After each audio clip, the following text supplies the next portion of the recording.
everybody, welcome to the WhatCulture Gaming Podcast. I'm your host, Scott Tilford, joined by Josh Brown. Oh, hello, Scott. Oh, hello, and Ben Roy Turner. Hello there.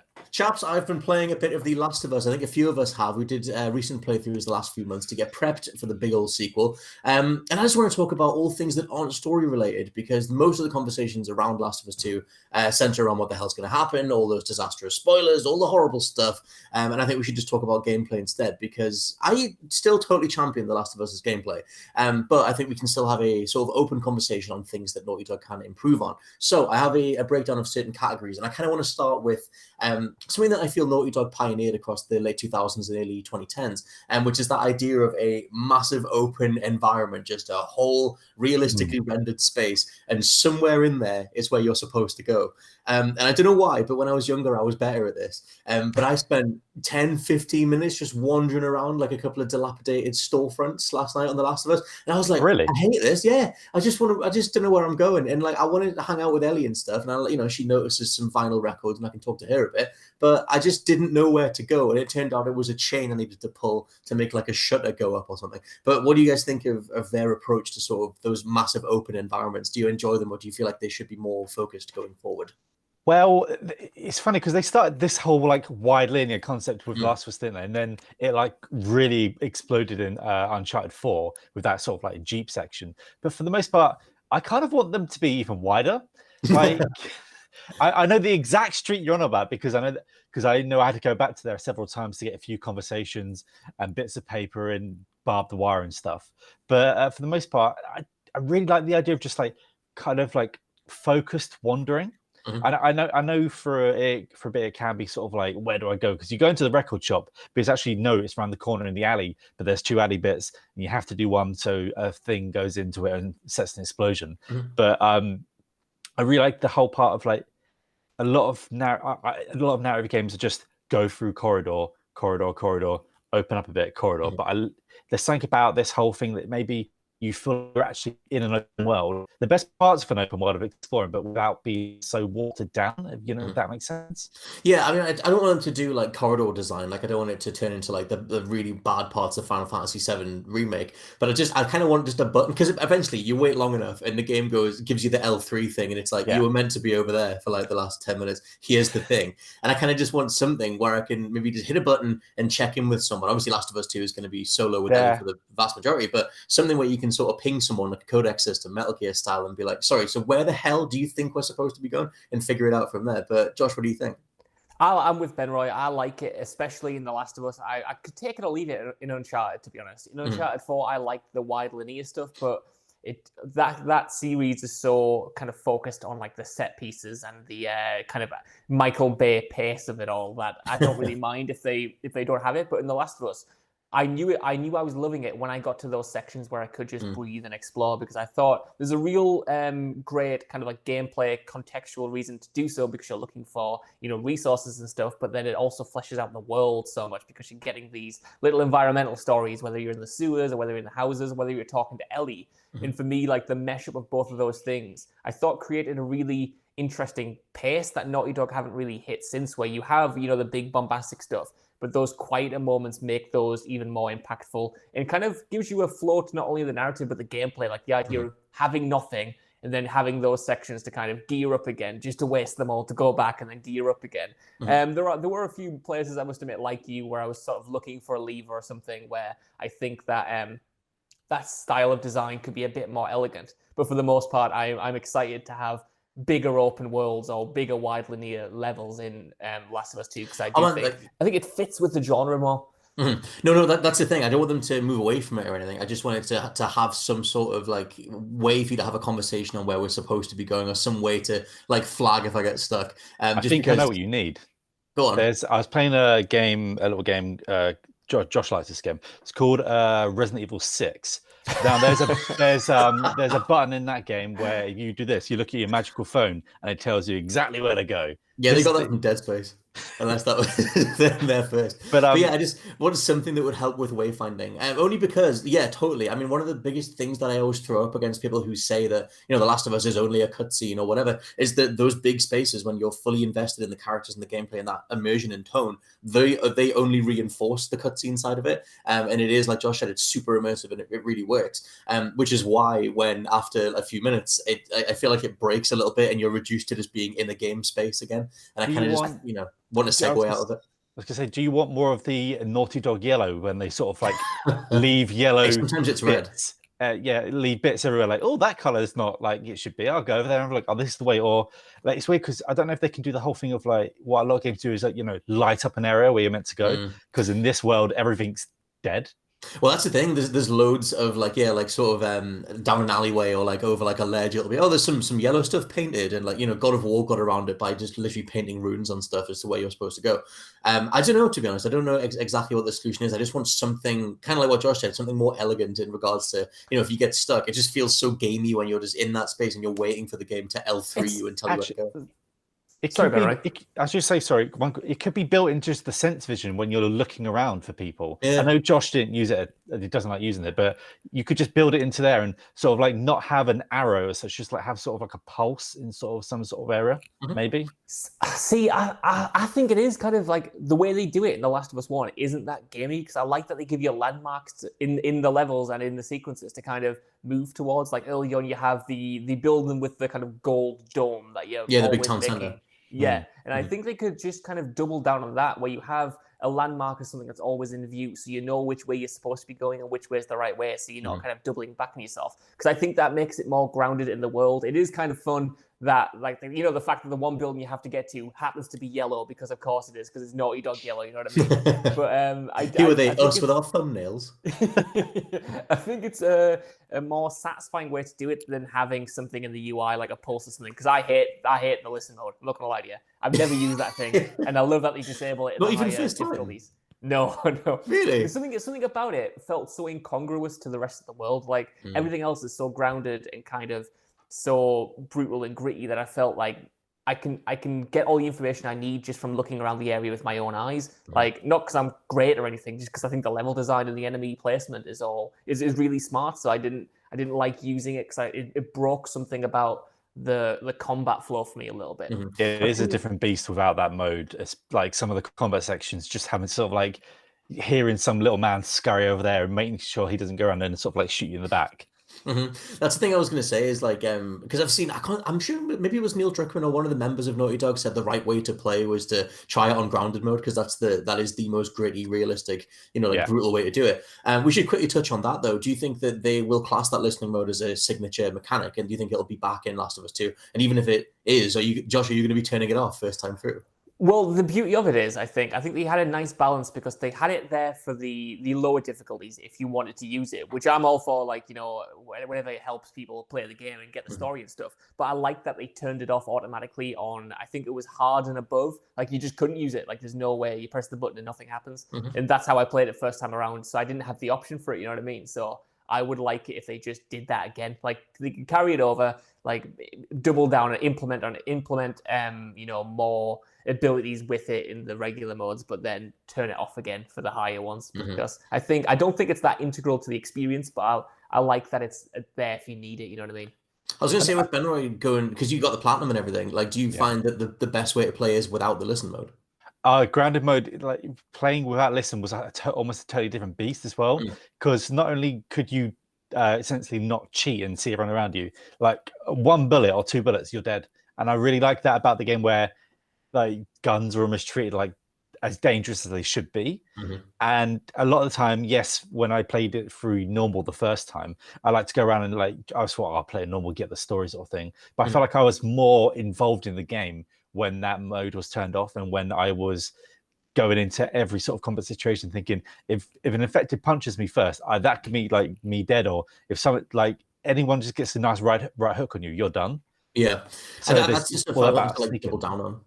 Yeah, I would highly recommend playing that game on grounded or hard and not having the listen mode on, just to see how you feel, because it just, I think that it's weird to say, oh, that's how it should be played, but I think that's how it should be experienced at some point.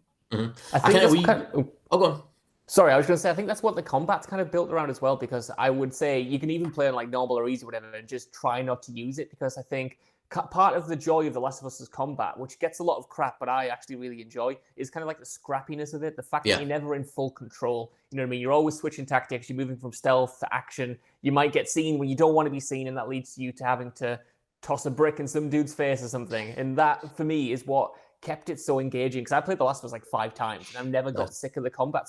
Never got sick of the combat for that reason, because I feel like I'm always on the defensive, always improvising, and a well-placed attack and a well-timed attack can instantly, turn on his ass and then start just absolutely ruining your life because you didn't see a dude. And listen mode makes you able to see a lot of, what's going on in the environment, and that's awesome. But I prefer, having to use my own kind of like hearing or whatever. And then if I miss a guy, I'm like, God, I've got to regroup. I've got to pick up this bottle. I've got to smash this guy in the face. I've got to turn around, hit this clicker. And it's that kind of immediacy of it.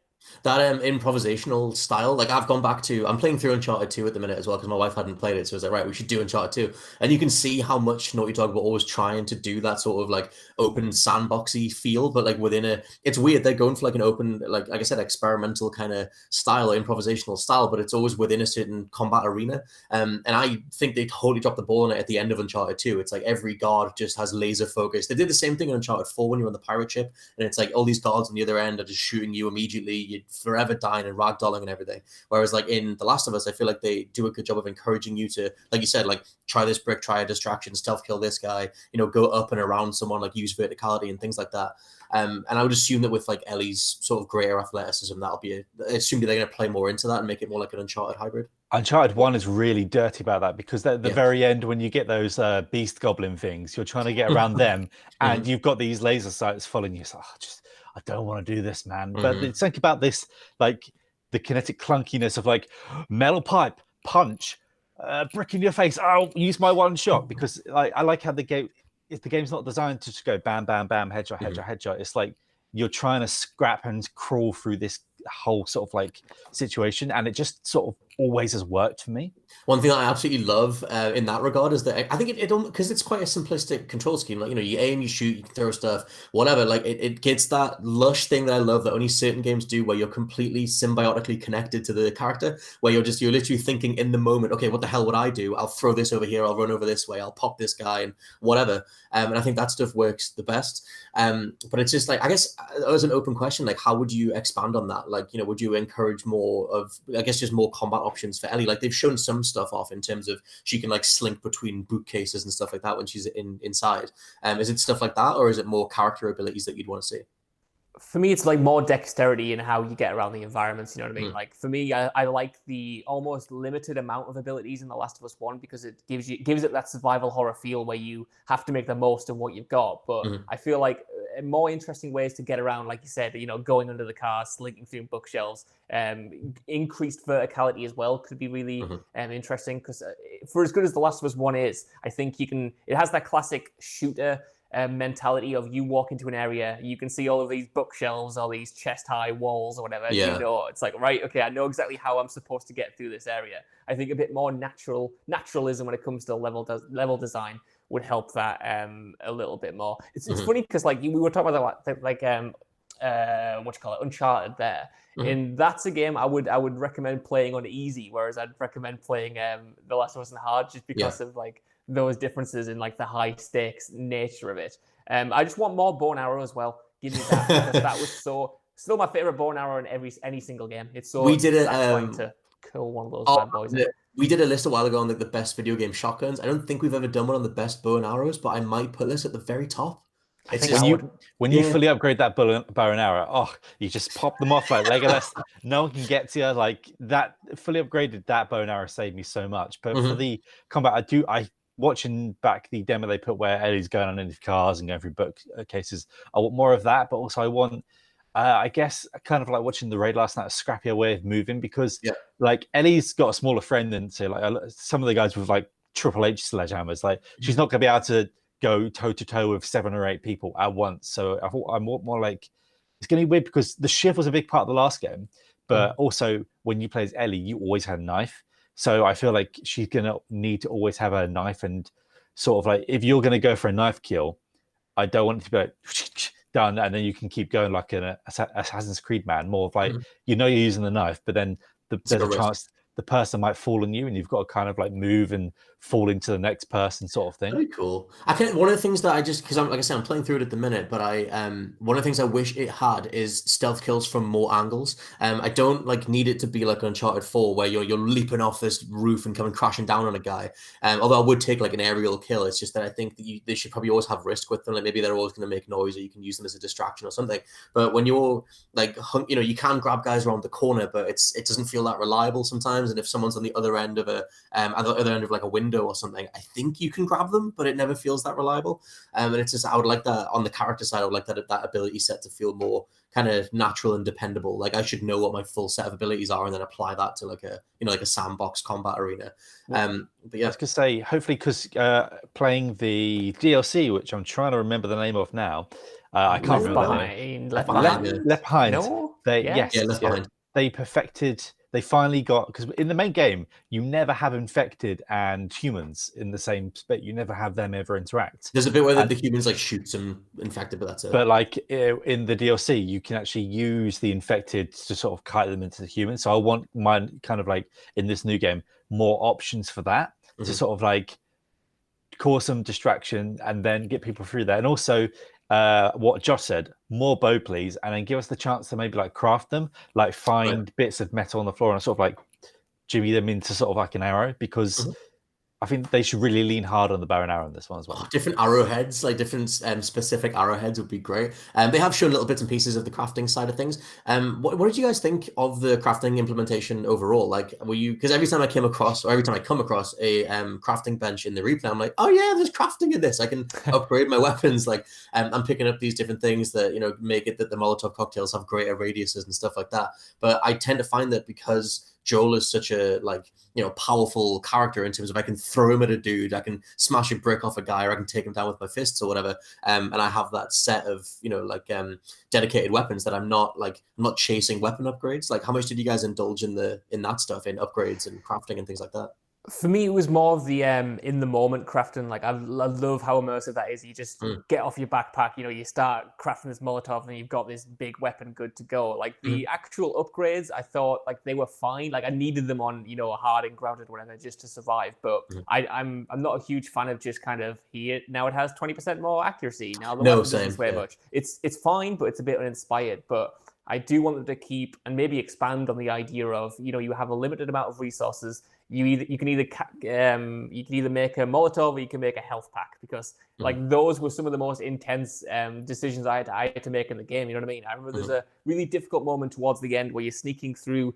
I think it's like a road or something, and there's a few of the blowers around. Yeah. And I remember having no ammo. I couldn't take them one-on-one, obviously, and I had 2 Molotov cocktails left, and I had to get them perfectly. Otherwise, I was like going to die. There was no way I could get around. And I want more situations like that where I'm out of ammo, but I've got some scissors over here. I've got some duct tape here. Can I make a shave? Will this get me out? Will this get me through to the next checkpoint or something? I love the intensity of that and the fact that it's all done in game. I assume, and I think from what we've seen, there's going to be more focus on kind of upgrading your weapons, though, adding attachments, stuff like that, which I'm kind of here for, as long as it retains the scrappiness Ben Roy was talking about. I don't want like these military style weapons. I want to be able to put a tin can on a pistol and have that be a silencer. You know what I mean? I love that idea, and I want more like that.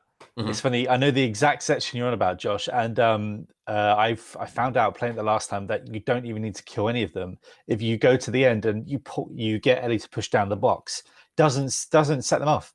Like there's a big noise, and then it comes down. You wait. You imagine the big blurs are gonna come. Nah, you can just go for there fine. But I'm sure if 2 hours on that.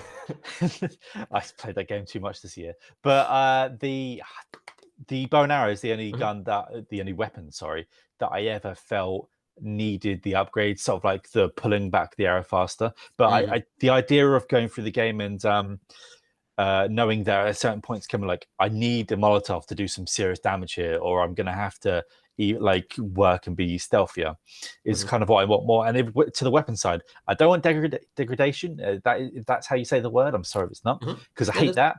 That can leave my life forever, especially when it doesn't make sense. It's fine in metal pipe breaking or something like that, but maybe with the weapons. Have a few upgrades, but focus it more about you get this gun, but you're actually fixing it up. So you're not upgrading the gun. But at the end of the game, you might have had a pistol, and then you finally get this pistol into normal working order, and then it's sort of ready to go, sort of thing. That's maybe what I would like more. But I feel that makes more sense in the world of The Last of Us than like, I'm going to add a 7x scope here, and now it's got a grenade launcher. Yeah. I mean, like, because you can get. I remember I didn't even remember the first time through getting the scope for the hunting rifle, but then I found that going through this time, and I was like, she just has a scope, just finds a scope, it's fine. And that's like the little bits like that where I'm like, yeah, I guess there's a potential for them going down that route more. And one thing I was going to quickly mention before we were talking about the scrappy combat is I love that when you just make it through an encounter, like maybe you do like improvise something, you makeshift like a shiv and you stab the last person or whatever it is, and Joel is always like panting and breathing, and then Ellie's always like, oh god, like you just got through that. And it's kind of like, I think those little like addendums, little dialogue moments like really accentuate it, like in terms of making the combat feel, it's not like unique, but it does have like a real weight and a heft to it that I hope they only steer more into. It's like personality, isn't it? You know, like you get those little moments from the characters, and even though it's just another enemy sequence, it feels like you said before, it feels like you're really embodying these characters, and you're really like kind of putting yourself in their shoes and stuff. And I do think it's quite full of character, even though it's quite basic. I think it works. It feels like you fall through. Sorry, I'd say it feels like you fall through every situation, and it's no power fantasy. You're sort of like, okay, I just need to get here. How can I get here without doing the least amount of damage to these people that I want to save and see how they progress? One thing I was going to mention, like I said, playing through Last of Us and Uncharted 2 side by side, and this is in some of their other games too, but Naughty Dog have a trope, or they had a trope, I don't think it's in Uncharted 4 or Lost Legacy, where they had like the invincible vehicle or the invincible character that's just going to sort of walk after you and can't be killed until a certain point. And it feels like it's at the end, it's in the Nepal section of Uncharted 2 when you go to the little the monastery, and you're then Lazarevich's men all storm the place with the tank, and it's in Last of Us with the that one Humvee that has the cannon, the minigun on top of it, and you're just running away from it, and as much as you end up using ammo and throwing like explosives at it and trying to get away from it or whatever, but you can't actually do anything until there's a scripted moment where you're supposed to get a cutscene or there's a specific way to kill it. I really hate that, and I hope they don't do that again. But where do either of you, I guess Josh, will start with you, like what do you think of that stuff? Did you like it in terms of variety, or was it, did you hate it like I did? I think the idea is strong. It felt, considering the rest of The Last of Us is so cinematic and ungamey, like that felt like a very gamey moment. You know what I mean? Like when you're fighting that Humvee and stuff, it felt very kind of inspired by Uncharted more than it did The Last of Us. I think they're not game breakers by any means, but I think there's a lot of those Naughty Dog inelegancies that need to be removed, like whether or not it's the invincible cars or whether it's always having to shimmy someone up to drop the ladder down or move this ladder around and stuff. Those are features that are in all of the different games that because I played The Last of Us before I played Uncharted and stuff, so there I was fine with it. I thought it was okay. But when I saw it also show up in the other Uncharted games and then Uncharted 4 and Lost Legacy and stuff, I was like, there's a way we can do this that is more interesting and more engaging. I'm all here for like the downtime, and I quite like the swimming sections where you're sort of moving Ellie around, because I think that's cool in character building, because Ellie can't swim. It's creating this bond between the characters. But the more mundane stuff of, right, we need to hide a loading screen, so we need to get a ladder. We need to get a plank of wood. Like there are better and more creative ways to do it. I think it's fine if they show up for one or two, but like just keep it varied. Why, like just making a joke about it, does it make it okay? Does it make it? Yeah, there's like a bunch of times when they're just, oh, it's this thing again, and it's like, yes, it is. Like, write it out of the game already. Benway, where'd you come down on those little sort of gamey things? In Uncharted, that car is exhausting, and it just feels like you're always like, oh, come on, just leave me alone, sort of thing. In Last of Us, it's weird because I like it as a threat, but then when you're actually being pursued by, like the very end when you shoot the sniper, it takes you right out of the whole desperation, because you've just got this unlimited ammo sniper and you're just mowing down everyone around it, and then this car. Yeah, it does feel a bit sort of like tropey there. I can see where you're coming from, and like the fact that it has appeared in two massive games that Neil Druckmann's worked on. Maybe don't do it again, or if you were to do it again, have it locked off in a certain bit and you're just like sneaking through. But then again, we obviously just don't need another invincible car. which is completely right. That would be my main thing. I think it's hard. I mean, like obviously over the years, like having been a lifelong Naughty Dog fan, they're like them, and they're pretty much my favorite studio. I think like for all of us, they're way up there.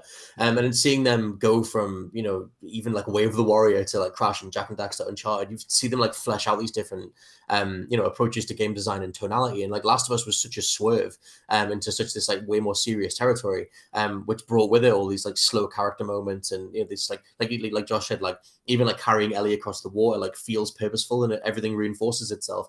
But then they kind of have this blockbuster tendency because, you know, they were the Crash guys and the Jak and Daxter guys in Uncharted, especially Uncharted 2 was like so seminal. And it's like, well, how do you even balance their studio design philosophy? Like, do you think within Last of Us 2 they'll just fully embrace that slow, more methodical approach, or do you think there'll still be big blockbuster moments?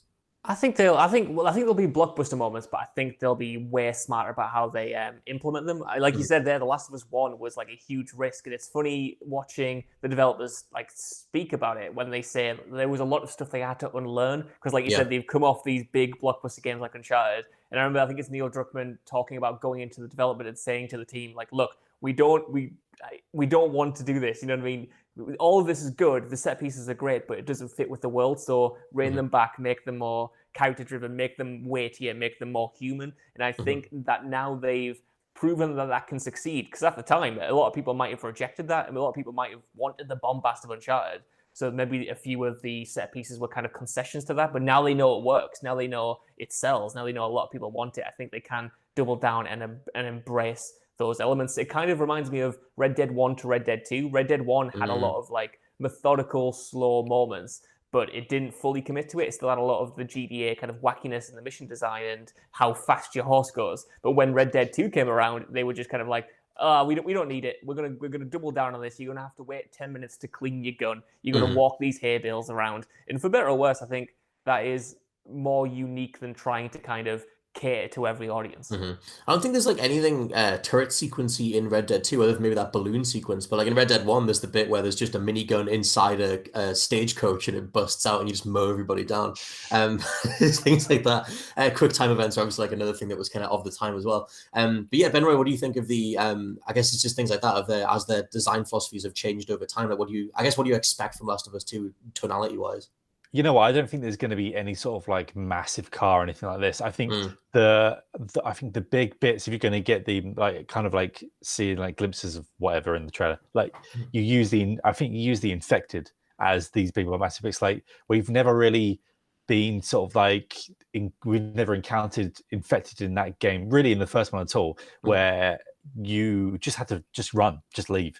Like there were in cutscenes where Joel first gets through and smashes one underneath a door and all that, but use the infectors. Like say sometimes you just can't contend with them. You're just gonna have to sort of like book it or get around them a bit more. And like you like use the whole. I know people like are sort of sick of zombies. Use the visuals of like arms and things. Just use the thing of this oncoming master. The whole world's in theory is infected and dead. So leverage that a bit more in certain cases rather than a big truck.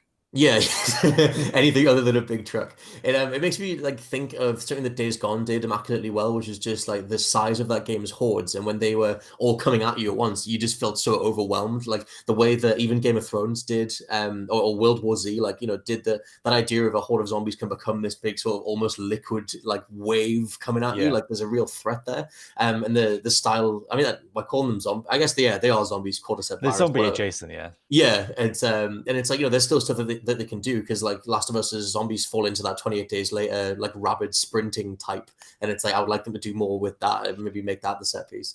I wouldn't want the game to be full of these sections. Like maybe this would be a one section, but not like turn the game into a Days Gone where at the end you're clearing up all these massive hordes around the shrub garden somewhere. Yeah, no, I definitely. The thing is that I absolutely love about Last of Us, and I love about Red Dead 2 as well. If you really paint like a canvas of this really bleak, like muted color thing, then it accentuates the little pockets of humanity so much more. Like the campfire scenes in Red Dead 2 are so phenomenal because the rest of it is so beladen and dragged out. And you kind of hope that in zombie fiction, with Last of Us 2, like that's something that they'll do as well. Like if you maintain that the I want to call them the walkers. They're just the what are they even called overall? The zombie men. Infected. The infected. Yeah. The lads. As long as the threat's there for them throughout, then obviously it accentuates everything else. As closing thoughts from each of you, I guess just what's the one thing you want from The Last of Us 2? You can open it back up to story resolutions if you want.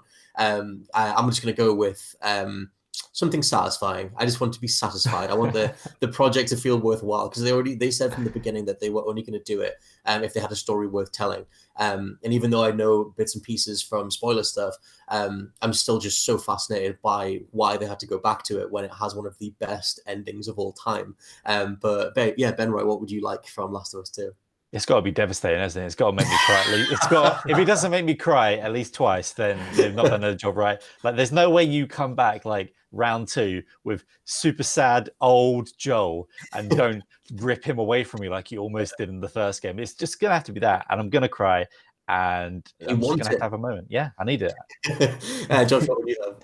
I just want something we can talk about after Final Fantasy VII came out, like this year. And we actually had proper discussions again about its ending. It made me realize how many games that have come out that we've all just kind of talked about and gone, it's all right, it's fine. We moved on. We've had no real deep discussion about them. And I just want it to, and from what I've heard, it does interesting things that we will be talking about. And I just want that. I want it to be purposeful, and I want it to be made for a reason, not just made because The Last of Us 2 is going to sell.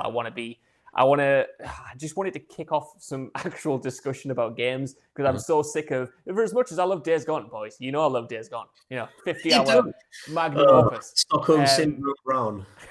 I've just been grazing on a lot of games like it that you don't have much, the only thing to talk about is the fact that you have nothing to talk about in regards to it. And I want this to give me something that is surprising and purposeful, and even if I don't like it, is interesting to discuss with you guys and everyone else.